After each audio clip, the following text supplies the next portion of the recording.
हमरा के मत मारा, हमरा के मत मारा, छोड़ दो हमरा के। कम से कम हमार बच्चा के तो ख्याल करा। हमरा मत मारा, हमरा छोड़ दो। हमार बहू बेटियन पर काला जादू करेली, हमार गांव पे आपन बुरी नजर रखेली। आज त तहार खेल खत्म है चुड़ैल। अब्दुल और ओकर दोस्त साजिद एगो गर्भवती महिला के घसीट के जंगल के तरफ लेके जात रहले। वो एगो गर्भवती औरत रहल और ओकर बच्चा 8 महीना के हो चुकल रहल। वो औरत लगातार गुहार लगौलस, लेकिन फिर भी ओमे से केहू के भी ओ पे दया नहीं आइल और उ लोग उ औरत के उहे जंगल में जिंदा दफन कर देले। ये औरत के कहानी तक खत्म हो गई, लेकिन ये औरत के पेट में बच्चा भी रहल। कहेले कब्बो भी गर्भवती औरत के तकलीफ न देवे के चाही, ना ता एकर अंजाम बहुत भयानक होखेला। अरे अंजाम तो भयानक तब होखी अगर हमनी ई प्रेग्नेंट चुड़ैल के सही समय पे पकड़ के ना दफनैती, वरना ना जाने ई चुड़ैल हमनी के गांव में और काका कलेश करत। ओ रात उ सब अपना घर चल गईले। ई घटना के अब 1 साल बीत चुकल रहल। आज अब्दुल एगो बारात से अपन घर लौटत रहल। गांव से बाहर निकले और गांव में दाखिल होके के बस एक मात्र रास्ता रहल और वो है जंगल के रास्ता। वो जंगल ही एकमात्र ऐसा केंद्र रहल जे गांव के बाहरी रास्ता से जोड़त रहल। रात के करीब 2 बजत रहल। अब्दुल अपना साइकिल पे सवार मस्त मौला अंदाज में गांव के तरफ आवत रहल कि तब बे वो गांव के जंगल में पहुंचेला और कुछ देर तक अपना सामने वो जंगल के गुप्त सन्नाटा और पसरा कोहरा के गौर से देखेला और अपना मन में बड़बड़ाला, हे ऊपर वाले, उत्साह में हम तो ही भुलाइए गई नी कि गांव जाए के खातिर जंगल से गुजरे के होखी। यहाँ तक दूर दूर तक केहू दिखाई भी नहीं के देत और केहू दिखी भी कैसे, काहे कि रात के 2 बज रहल बड़े। खैर जब 10 किलोमीटर के सफर तय कर लेले बानी त ई 2 किलोमीटर के जंगल पार करे में कौन दिक्कत बा। ऊपर वाले के नाम लेके आगे बढ़तानी। खुद से बस यही बोल के अब्दुल आगे के तरफ बढ़ जाला। करीब 5-7 मिनट तक साइकिल चलौला के बाद जब अब्दुल जंगल के बीच में पहुंचेला तब अचानक से ओकरा के ऐसन लगेला कि केहू पीछे से लगातार ओकर साइकिल के पकड़ रहल बा। अचानक से अब्दुल अपन बैलेंस खो देवेला और साइकिल से नीचे की तरफ जाके गिर जाला। अब्दुल जैसे ही नीचे गिरेला एगो तेज रफ्तार में ओकर साइकिल सरकेली और फिर वहां से गायब हो जाली। हे ऊपर वाले, हमार मदद करी, आज ना जाने का होखे वाला बा। अब्दुल तेज कदम के साथ आगे बढ़ब शुरू कर देलस। जंगल के वो गुप्त सन्नाटा ओकर रगन में डर के तूफान के और बढ़ावत रहल कि तब बे तेज बिजली कड़कल और अब्दुल अपना सामने के नजारा के देख के एकदम स्थिर खड़ा हो गई, जैसे ओकरा सांप सूंघ गइल होखे। ओकरा ठीक सामने एगो छोट सा बच्चा खड़ल रहे जौन तेज किलकारी लगा के हंसत रहल। अरे बाप रे, ये सब का हो रहल बा, जल्दी निकले के पड़ी यहाँ से। अब्दुल भागे के खातिर जैसे ही अपन कदम आगे बढ़ावेला तब बे ओकरा ठीक अपना पीछे से एगो औरत के आवाज आवेली। अब्दुल के सांस तेज होके लगेली। वो थोड़ा हिम्मत जुटा के पीछे पलटल ता ओकर होश उड़ जाला। एगो औरत पुतला के समान खड़ल अब्दुल के घूरत रहली। तू तो उहे बाड़ू ना जेकरा हमने पिछला साल मार देले रहनी, लेकिन तू जिंदा कैसे? तू बस है सोचा हम मरे के बाद भी दोबारा कैसे लौटेगी। आत्मा के मुक्ति तभी मिलेला जब तक वो खुद के लोभ के पूरा ना कर लेवेला। हम पिछला 1 साल से यही जंगल में तोहार इंतजार करत रहनी और आज रात वो घड़ी आ चुकल बा। हमार मकसद और तोहार पाप के प्रायश्चित दोनों एक साथ पूरा होई। हमरा के मत मारा, हमरा के छोड़ दा। जौन भइल ओकरा खातिर हमरा के माफ कर दा। माफ कर दी और वो तोहरा के। अगर एक बार ही सब हमरा साथ भइल रहा तो शायद हम तोहरा के माफ कर देती। बाकी हमार मासूम बच्चा के का कसूर रहे जेकर जन्म से पहले ही तू ओकरा के मार देला। देखा जौन कुछ भइल वो अनजाने में भइल। हमरा के माफ कर दा और जाए दा। अच्छा तई सब अनजान में भइल और तू हमरा के माँ भी अनजाने में बनैला। आखिर में गांव वालन के तुम्हारी नाजायज औलाद के पता ना चल सके इसे तू धोखा से हमनी के मार देला। काहे कुछ याद आए? तू शादीशुदा होते भी हमरा साथे चक्कर चलेला और हमरा के अपन जाल में फंसेला और हमरा के प्रेग्नेंट करके आखिर में मार देला ताकि तोहारी घटिया रूप गांव वालन के सामने ना आ सके। और तू ही बहाना लेला कि हम गांव वालन पे काला जादू करत रहनी। अब तू मरे खातिर तैयार हो जा। ठीक वही तरह जौन तरह तू हमरा के मारले रहला।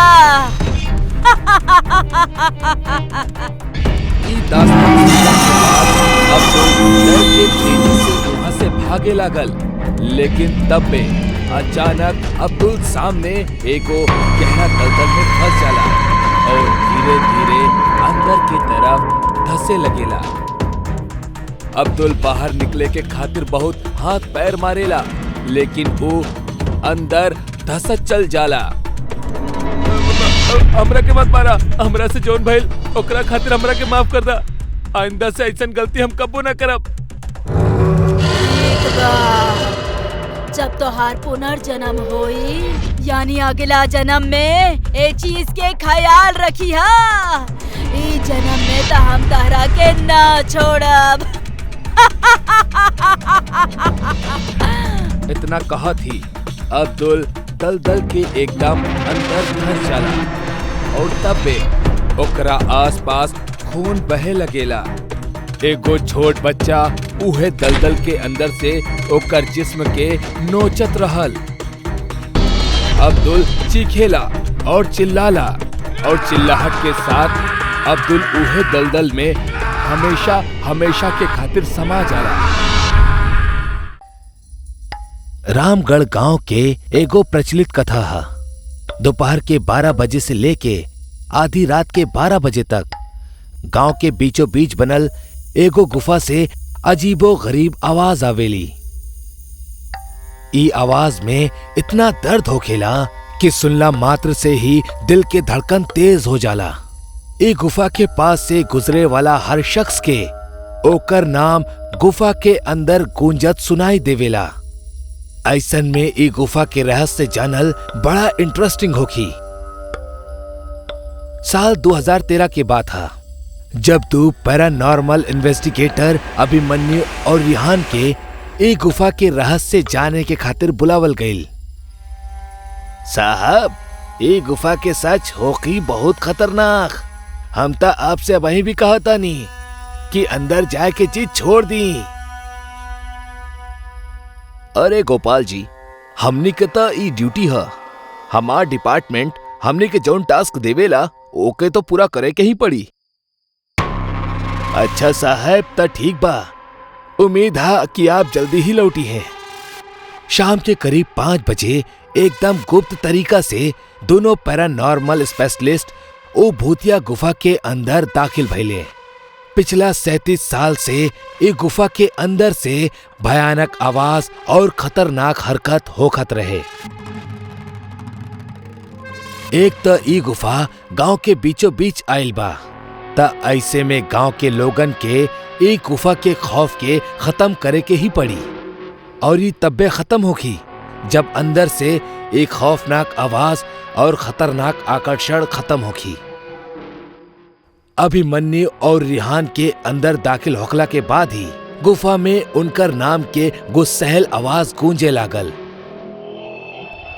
चला जा यही से, मरबा दोनों, तू लोग इस दर्द के दुनिया से बाहर निकल जा। अभिमन्यु और रिहान, मौत की तारीख आज रात 12 बजे।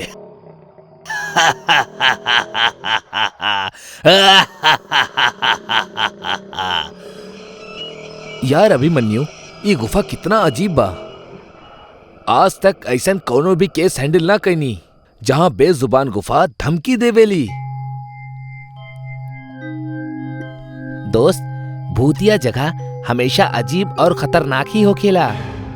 बस अब सोचब कम करा और टॉर्च के मदद से पिक्चर के कलेक्ट करा। रिहान तो गुफा में टॉर्च के सहारे आगे बढ़े लागल और साथ ही साथ गुफा के हर तरफ के तस्वीर खींचे लागल। रिहान के तब्बे बड़े बड़े कदम के आवाज सुनाई पड़ेला। ई आवाज ओकर ठीक बगल से आवत रहल और रिहान तो कदम के आवाज के पीछा करत करत गुफा के आखिरी छोर तक पहुंच जाला। अब वो गुफा के अंत में पहुंच चुकल रहल। ओकरा गुफा के अंत में एगो दरवाजा दिखाई देहलस।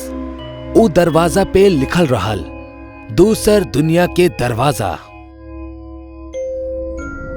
रिहान मन ही मन में ई सोचत रहल कि कहीं ई दरवाजा दूसर दुनिया के तो ना।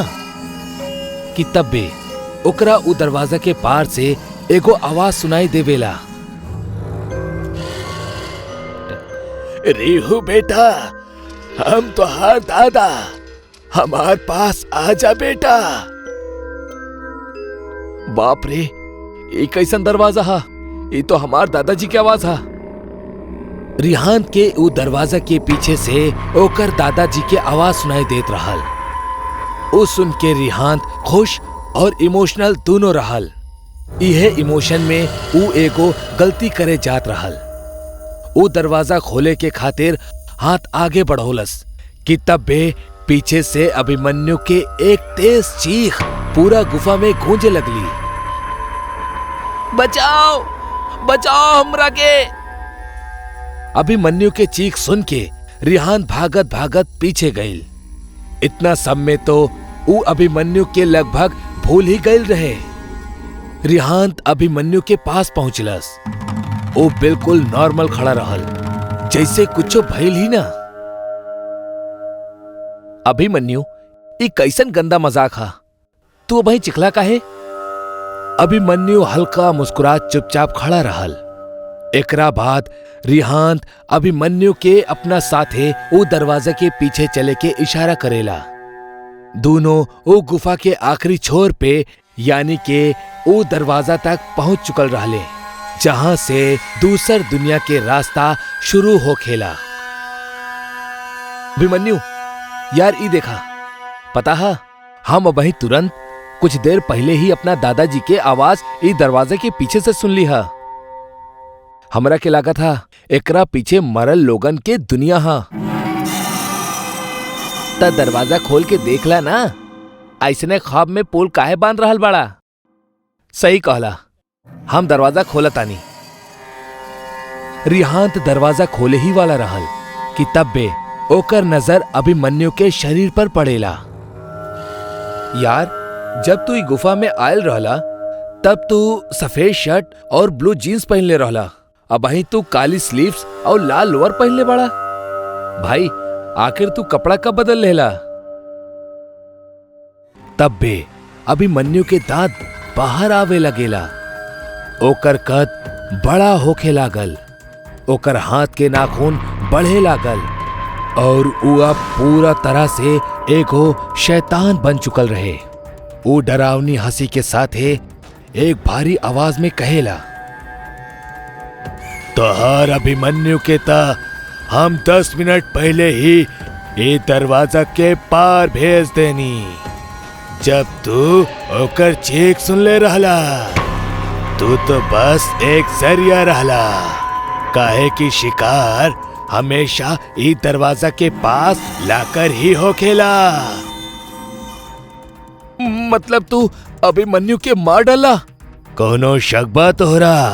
ताजा ई दरवाजा के ऊ तरफ तो के तोहार दोस्त वही जे मिली जौन दुनिया से तू आयल बड़ा, वहां मरे के पहले लोग रहेले। अब तू जौन दुनिया में जइबा वही जा मरला के बाद लोग रहेले। दर्द की दुनिया में तोहार स्वागत बा।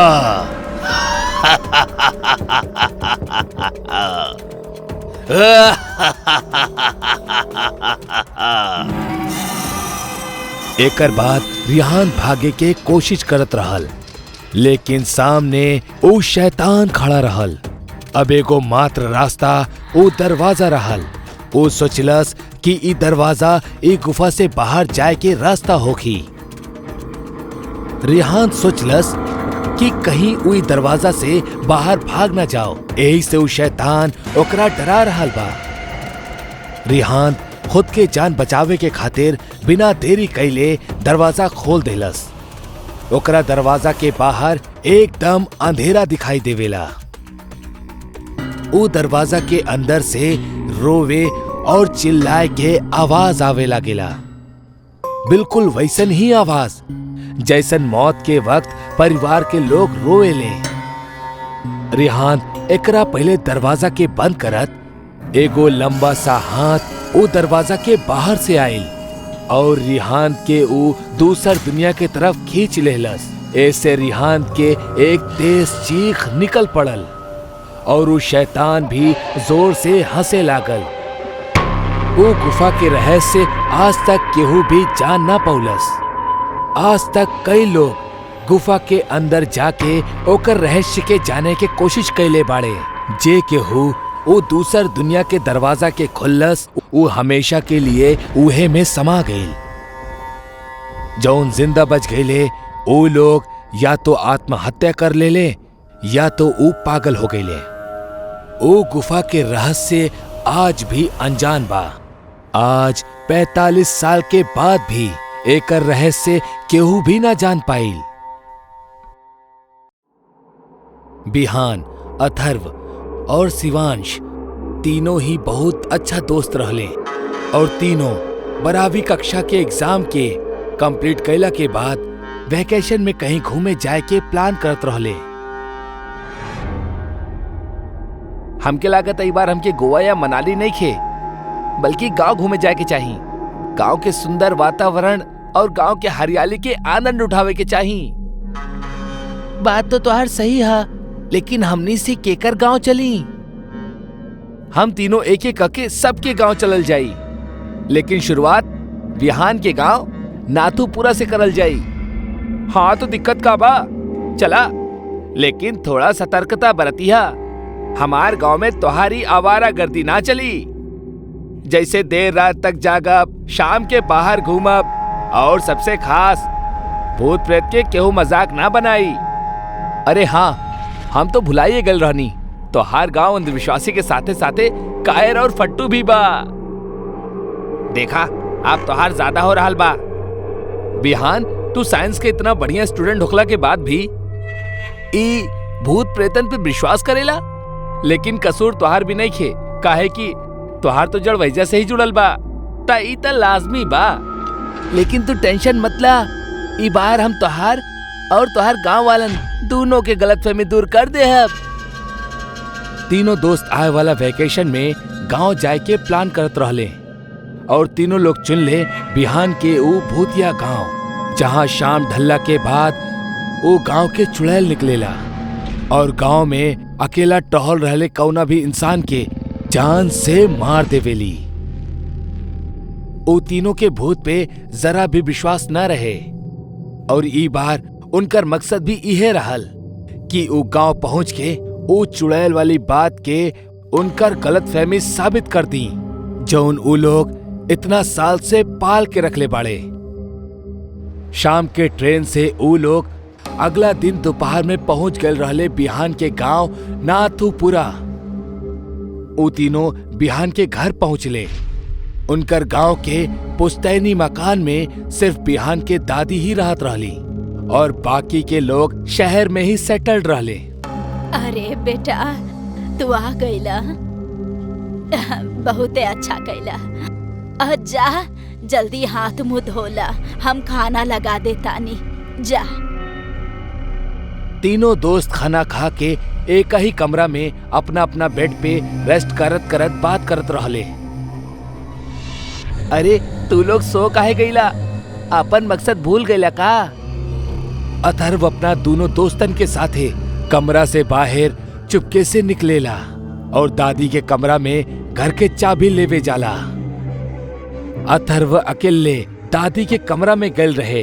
वो जैसे ही वापस जाए खातिर मुड़लस, एक पतला सा हाथ ओकर टी शर्ट पकड़ लेलस और पीछे से एगो डरावनी आवाज आयल। चाबी रख दो यहाँ।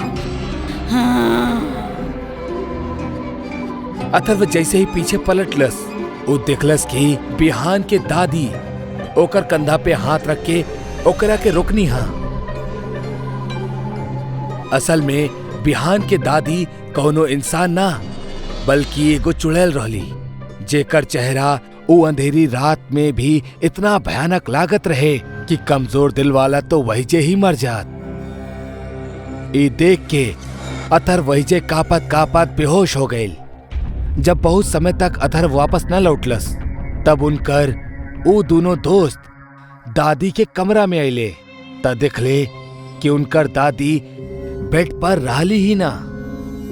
अरे दादी कहाँ गईली? वैसे दादी रात के 1 बजे कहाँ जा सकेली? अरे हो सकेला वॉशरूम गईल होखी, लेकिन पहले ही डरपोक के उठावा, ना जाने का देख लेलस कि ऐसे भी होश हो गईल। वो दोनों उ रात ना जा पावेले, काहे कि अथर्व उ हालत में ना रहे। अगली सुबह अथर्व के जब आँख खुलेला तो ओकरा ओके ठीक बगल में विहान के दादी बैठल दिखेली, जौन अभी भी वह खौफनाक चेहरा के साथ ही रहली। बेटा, तू हमारा अच्छा बच्चा बड़ा ना। केहू के कुछो मत बताइया कि हम के बानी, ना त केहू तहरा ना जान पाई कि तू के रहला। अच्छा बेटा हमार। एकरा बाद बिहान के दादी वहीजा से चल जाली।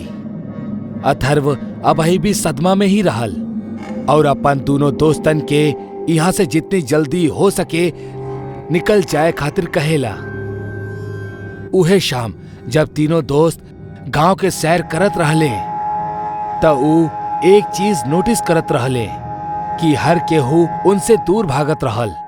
केहू ऊ लोगन से बात ना करल चाहत रहल। उनकरा एकर वजह पता ना चलत रहे। एक चाय के टपरी चलाए वाला अब्दुल चाचा रहले, जे बिहान के तब से जानत रहले जब से बिहान बहुत छोट रहल। बिहान वो अब्दुल चाचा के पास गईल और उनसे कहलस, अब्दुल चाचा, हमरा के भूल गला का? ना बेटा, हम तोहरा के कैसे भूलब? हम तोहरा के तो अपन गोद में खिलौले बानी। एकर बाद विहान उनकर गांव के चुड़ैल और शाम ढलला के बाद केहू के भी गांव में ना दिखे के कारण पूछेला और इहो पूछेला कि आखिर ऊ तीनों के देख के गांव के लोग भाग काहे रहल बाड़े। बेटा, असल कहानी ई बा कि जौन गांव के चुड़ैल के जिक्र तू इतना साल से सुन रहल बड़ा, एक कौनो और नहीं खे बल्कि तुहार दादी बिया। गांव के चुड़ैल जौन रात में निकले वालन के शिकार करेला, वो तुहार दादी बिया। ई सुनला के बाद बिहान के पैरों तले जमीन खिसक गईल। हाँ बेटा, ये बात तुहार घर वालन के भी पता बा। आज से 7 साल पहले तुहार दादी बहुत बीमार हो गई रहली, लेकिन एक चुड़ैल उहे समय गांव में साया बनकर घूमत रहली। ओके एगो शरीर के जरूरत रहे जेकरा मदद से वो अपन शिकार कर सके। जब गांव के लोग ओकरा के मारे गए, तब तुहार दादी भी उनमें से एक रहली, लेकिन लौटत समय वो चुड़ैल तोहार दादी के आत्मा के बांसवाड़ी में बांध देलस और वो चुड़ैल के आत्मा तोहार दादी के शरीर में घर कर गई। तब से तोहार दादी एक गांव में हर रात मौत के खेल खेले ली। तू दिखले हो बा कि तोहरा घर में कोनो भी भगवान के मूर्ति और पूजा के घर ना होई और अंधेरा में कभी भी दीप या कोनो भी रोशनी ना जलत हुई, काहे कि चुड़ैल शैतान के पूजा करेली, भगवान की ना। एकर बाद अथर्व भी कल रात वाली बात के जिक्र कैलस और अब तीनों काफी डर गए, काहे कि ई तीनों वो चुड़ैल के घर में रहत रहले और इहे वजह से केहू भी इनके करीब ना जा चाहत रहले। आप समझ जाइल कि हमार घर वाले हमरा के अपन गांव में काहे ना आवे दे चाहत रहले और ना ही वो लोग कबोई सच के बतौले। एकर बाद तीनों वो घर में गईले, सामान बंधले और फौरन निकले लगले, लेकिन तब बे पीछे से एगो आवाज आइल। इतना जल्दी जा रहल बड़ा बेटा, बाकी हम अब अपन पोता से अलग ना हो सकेनी। हमार माया खेल के कारण ही त हम ओकरा के अपन पास बुलैले बानी। अब तो हमार शरीर बहुते पुरान हो चुकल बा, अब हमारा आत्मा के नया शरीर के जरूरत बा।